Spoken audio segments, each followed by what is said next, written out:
I want to tell you something that took me an embarrassingly long time to figure out, and that I only figured out because I asked an AI to find my blind spots. Whatever you're trying to escape is probably your fastest path.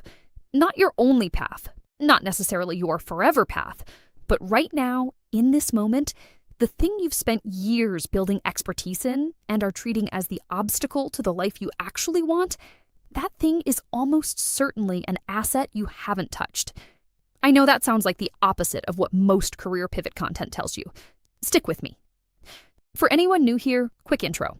I'm Aimee, 42, Sydney lawyer, building a suite of AI-powered YouTube channels, trying to exit my 9-to-5 by February 2027, documenting the whole thing in public. I have a channel called Renaissance because I believe AI will bring in a new renaissance for humanity. My voice isn't my actual voice.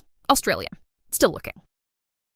A while ago, I asked Claude to help me make as much money as possible with what I already had.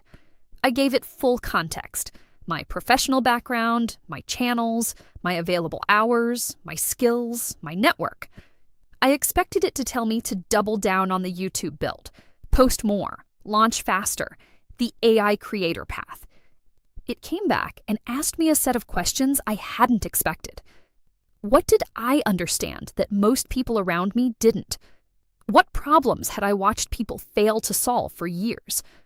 What would someone pay for if they could access my thinking without hiring me at a professional rate?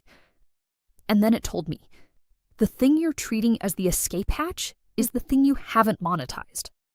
I'd been treating my professional expertise, 20 years of it, as the constraint I was building my way out of. Claude looked at my situation without the story I'd been telling myself about it and saw something I couldn't see from inside the narrative. The expertise wasn't the cage, it was the differentiator.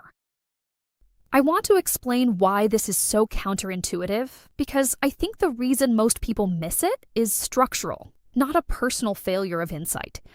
When you've spent years in a career that doesn't fit, you build a story around it.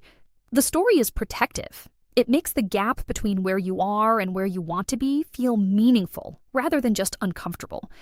The story usually goes something like, I've been using this career to survive, but it's not who I actually am. The truer version of myself is somewhere else. The thing I do for money isn't the thing I want to be known for.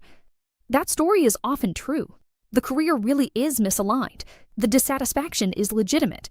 But the story comes with a hidden assumption built into it, that the expertise you developed inside the misaligned career has nothing to do with the life you're building toward. And that assumption is almost never right. Here's what actually happens when you spend years inside a professional context that doesn't quite fit. You develop expertise in the domain. You can't help it. Expertise accumulates whether or not you love the work. But you also develop something rarer than expertise: perspective.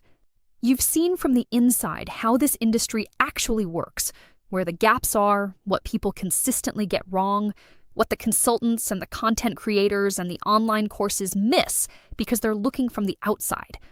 You've watched colleagues fail in ways that were preventable. You've navigated the specific problems that don't make it into the textbooks because they're too specific or too uncomfortable or too dependent on context. That perspective, the insider view from someone who's been in the room but is looking toward the door, is something no amount of external expertise can replicate. And it's exactly what people pay for. The pivot fantasy, as I've come to think of it, usually involves starting over, treating the years in the career as a sunk cost, and building something entirely new from scratch. This feels like freedom. It feels like shedding the old self and becoming the new one.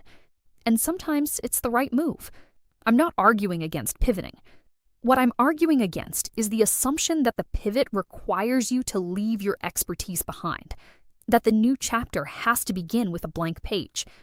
Because what I've found, in my own situation and in watching others make similar moves, is that the people who pivot most successfully aren't the ones who start from nothing.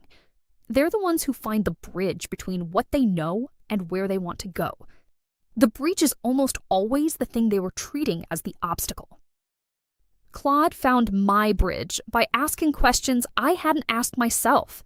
And the reason it could find it is the same reason it could find the things my colleagues missed in their own strategies when they brought it to me. It doesn't have the narrative. It doesn't know that the credential is supposed to be the thing you're escaping. It just looks at what you have and tells you what it sees. This is one of the most consistently useful things about working with Claude. Seriously. Not the drafting, not the slide production, not the content pipeline. The ability to bring your situation to something that has no investment in your story and will tell you what the situation actually looks like from the outside. When I pushed back and said, "But that's the thing I'm trying to leave," Claude said something I've been thinking about ever since. The question isn't whether you want to keep practicing in the traditional sense. The question is whether you're leaving value on the table by treating what you know as irrelevant to what you're building, when it's actually the thing that makes what you're building distinctive. The AI creator space is full of people building channels, products, and businesses around AI. Some of them are good. Most of them look roughly the same. The ones that don't look the same are the ones where the person behind the content has something specific, a professional background, a life experience, a particular vantage point that shapes how they talk about AI in a way that can't be easily replicated. That specificity is almost always connected to the thing they've been doing before.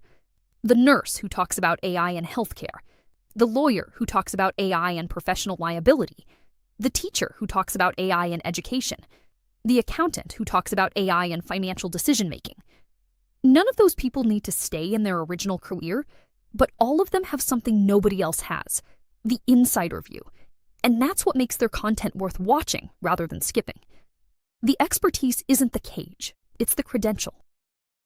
I want to be specific about what I actually did with this insight, because I think the abstract version is easy to agree with and harder to act on.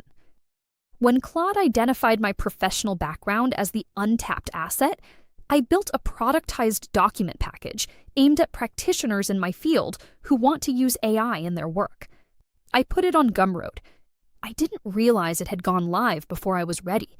Someone found it, bought it at the discount price I'd set thinking no one would look yet, grabbed every free resource I'd put up, and then went to a separate channel and bought another product there too. 3 purchases, 1 buyer, before I told anyone either product existed. I sat there refreshing my inbox, waiting for the refund that never came. That product, built from the expertise I'd been treating as the thing to escape, was the first thing that sold. Not the general AI content, not the lifestyle pivot story, the thing nobody else on the channel had. Here's the prompt I'd give you if you want to try this for yourself. Open Claude. Give it full context. Your professional background, your skills, your network, your available hours, what you understand that most people around you don't. Then ask it this specifically. What am I not using? Where am I treating existing expertise as irrelevant when it could be a differentiator? What problems have I spent years watching people fail to solve that I understand from the inside? And then, this is the critical part. When it comes back with an answer you don't like, don't dismiss it.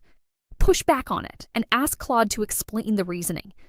Because the answer you don't like is almost always the one pointing at the thing you've been deliberately not looking at. The thing you're trying to escape is probably your fastest path, not your only path, not your permanent identity, but right now, as a bridge, as a differentiator, as the thing that makes what you're building distinctive in a market full of people building the same thing, it's the asset you haven't touched. I'm building my exit from the 9-to-5 by February 2027. The legal expertise I thought I was leaving behind is the thing that sold first. That's the update I didn't expect and couldn't have planned for. And I wouldn't have found it without asking an AI to look at my situation without the story I'd built around it. I'm Aimee. This is Renaissance. Now, go play.